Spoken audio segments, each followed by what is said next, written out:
학습 이론에 대해서 살펴보려고 합니다.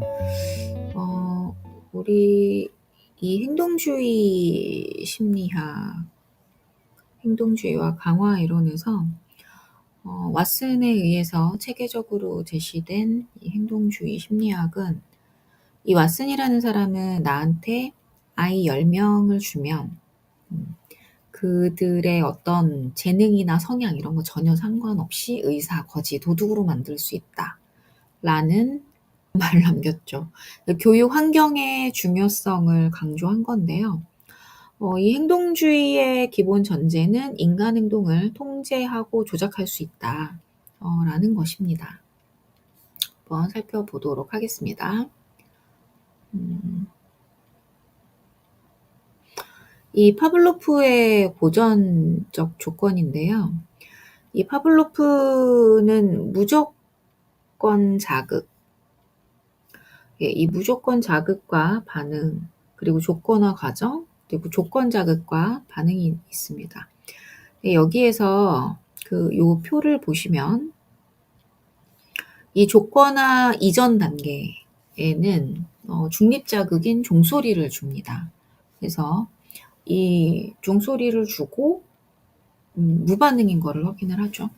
이 조건화 형성 단계에서는 먹이와 종소리, 중립 자극을 같이 줍니다. 그러니까 먹이는 본능이기 때문에 무조건 자극이거든요. 그래서 요거를 같이 주고 침을 흘리는 무조건 반응을 확인하고요. 계속 이 훈련을 한 다음에는 조건화 이후 단계, 종소리를 조건 자극으로 주는 거죠. 그러면은 이때 나오는 침은 이제 조건 반응인 거예요. 그래서 조건화를 형성할 수 있는 것을 이야기합니다. 강아지들을 보면, 여러분들도 이제 강아지 많이 키우겠지만 저희 집 강아지도 뭔가 이런 반응을 좀 보이죠. 예. 그거는 이따가 이제 강화 이론에서 조금 더 살펴보도록 하겠습니다.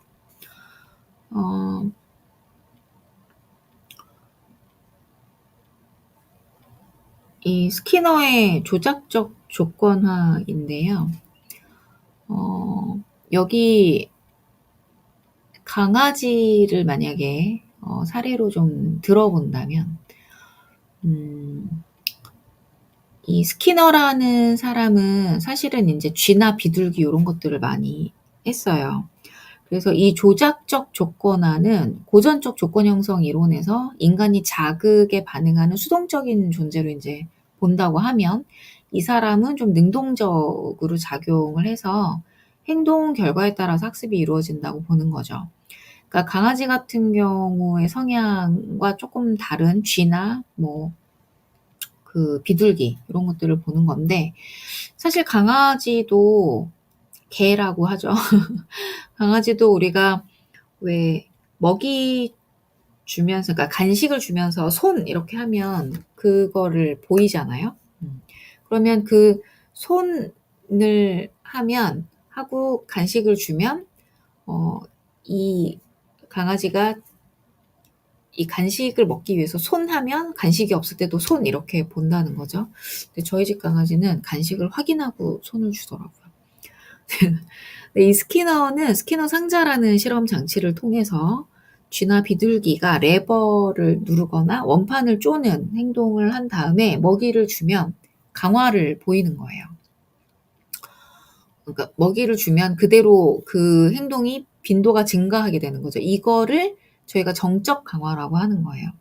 그러니까 강화라고 하는 거는 행동의 어떤 강화나 빈도를 증가시키려고 하는 건데, 강화에는 행동 증가를 목적으로 하는 강화물, 그러니까 자극을 제시해서 이런 정적 강화를 주고, 행동 증가를 목적으로 하는 강화물을 제거하는 절차. 그러니까 이럴 때는 이제 부적 강화가 있습니다. 그래서 이 스키너 같은 경우는 정적 강화와 부적 강화를 가지고 이야기를 했습니다. 그 다음은 이 반두라의 관찰학습입니다. 이 반두라의 관찰학습 이론은 요거 영상을 한번 같이 보실게요.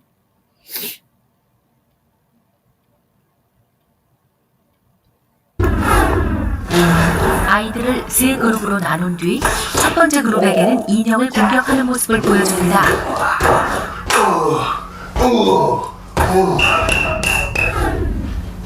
두 번째 그룹에게는 인형을 사랑하고 보살피는 온화한 모습을 보여줍니다. 멋있다. 우와. 세 번째 그룹은 인형에게는 별다른 관심을 보이지 않는 무관심한 모습을 보여줍니다.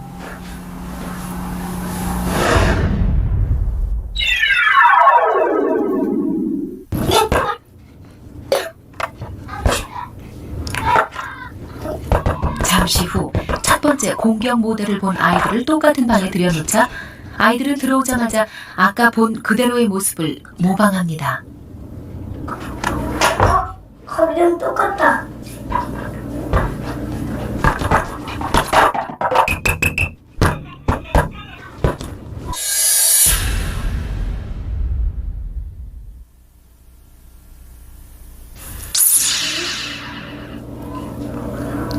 두 번째 친절 모델을 본 아이들입니다. 아이들은 옆에 칼이 있어도 그것을 사용하지 않습니다. 정확히 자신이 본 행동을 그대로 따라합니다.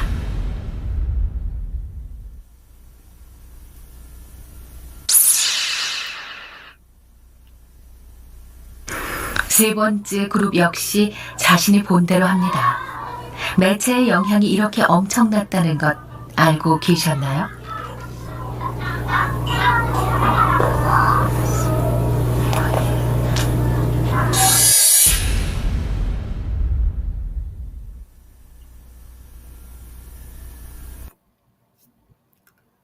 예. 영상 잘 보셨나요? 이 반두라의 관찰 학습에 대한 연구인데요. 보보 인형 실험이라고 하죠. 이 보보 인형 실험을 통해서 학습과 실행 간의 구분을 밝혀내게 됩니다. 반두라가. 이 실험에서 아이들이 성인이 보보 인형을 공격적으로 대하는 모습을 관찰한 다음에 똑같은 행동을 하죠. 신기하죠? 이 반두라는 인간 행동이 개인, 환경, 행동 간의 끊임없는 상호작용에 의해서 결정된다고 보는 사람입니다. 그래서 다른 사람의 행동을 관찰하면서 학습이 이루어진다고 하는데요. 이런 상호작용을 삼원적 상호결정론이라고 하고요. 이를 바탕으로 반두라의 사회학습 이론이 등장하게 되고 이를 관찰학습이라고 부르게 됩니다. 이 관찰학습 이론에는 4가지 과정이 있는데요. 첫 번째는 주의 집중, 두 번째는 파지 과정, 세 번째는 운동 재생산 과정, 네 번째는 동기화 과정이라고 합니다. 이 첫 번째 모델의 행동에 관심을 갖고 중요한 특성을 인식하는 단계가 있고, 이 특성을 인식하고 두 번째 파지 과정에서는 이 관찰한 행동을 기억하고 자기 걸로 내면화시키는 거예요. 그러고 나서 관찰을 하고 기억한 행동을 실제로 행동으로 보여주는 단계가 운동 재생산 과정입니다. 그런데 이 네 번째가 좀 놀랍죠. 행동을 실행하는데 동기가 부여되는 단계입니다. 동기를 부여한대요. 그러니까 본인이 실제로 행동을 수행을 하고 나서 동기가 부여가 된다는 거죠. 이 반두라의 관찰학습 이론은 행동주의 이론하고 인지주의 이론의 중간적인 입장이에요. 그래서 학습자가 단순히 자극과 반응의 관계가 아닌 인지적 과정을 통해서 행동을 습득하고 수행한다는 점을 강조하고 있습니다. 세 번째, 인지주의 학습 이론인데요. 인지주의 학습 이론은 우리가 3가지를 좀 구분을 하면 좋을 것 같습니다. 근데 이 인지주의 학습 이론은 배경이 20세기 초반에 행동주의 견해를 지지하던 학자들이 인간 행동을 단순히 자극과 반응의 관계로만 이해하는데 한계를 느껴서 이 인간의 어떤 사고, 감정 이런 것들을 이해해야 한다는 인지주의에 관심을 가지게 됩니다. 그래서 인지주의의 학습 이론으로는 능동적으로 우리가 지식 구성을 하게 되고 그리고 학습자의 어떤 다양한 경험을 토대로 학습 성과를 나타낸다고 보게 되면 되고요. 그리고 이런 그 학습 성과가 내면적 변화 과정을 거치게 된다는 것을 말합니다. 우리가 세 가지를 볼 건데 형태주의, 그다음 관찰학습, 그리고 마지막으로 정보처리 이론이 있습니다. 정보처리 이론은 지금 오늘은 이렇게 많이 보지는 않을 거예요. 오늘은 관찰학습 위주로 보도록 하겠습니다.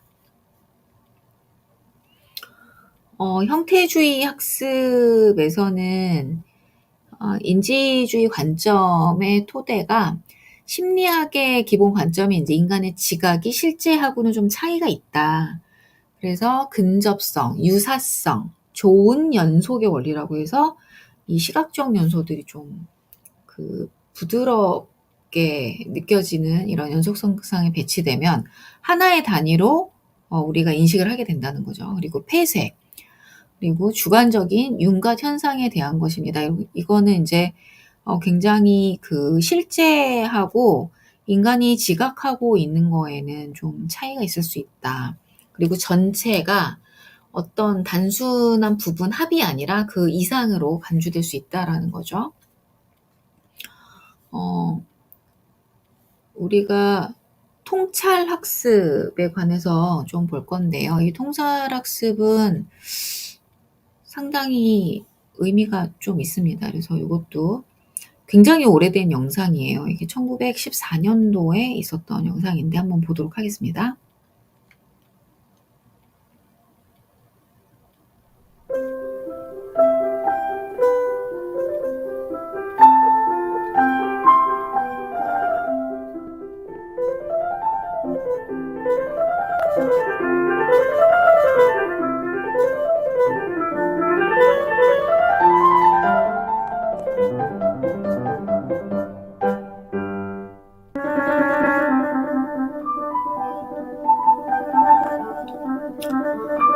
이게 퀼러라는 사람이 아프리카에서 침팬지를 이게 바나나를 높이 매달아 놓은 다음에 이쪽에 아까 여기 이쪽에 바나나가 있어요.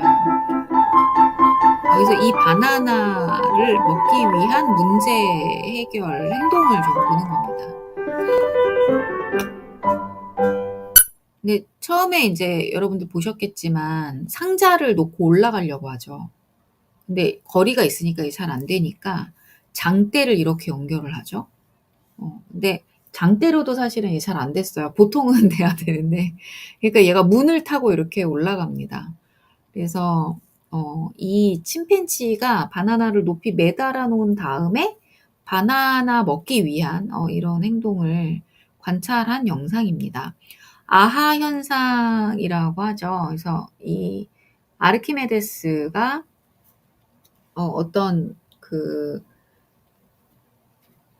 아르키메데스가 이 왕관에 있는 이 금을 실제로 금이 얼마나 들어가 있는지를 어떻게 알 수 있냐, 이런 거를 알아오라고 하죠, 황제가. 그래서 이거를 잘 모르고 있다가 진량에서 부피라는 개념을 알게 됩니다. 이거를 대중 목욕탕에서 자기가 탕 안에 들어가서 물이 넘치는 걸 보고 깨달은 거예요. 그래서 유레카 이러면서 이제 나갔다고 하죠. 그래서 이 통찰학습의 어떤 작용 원리와 좀 유사한 것으로 알려져 있습니다. 예, 다음 마지막 정보처리 이론인데요. 이 정보처리 이론은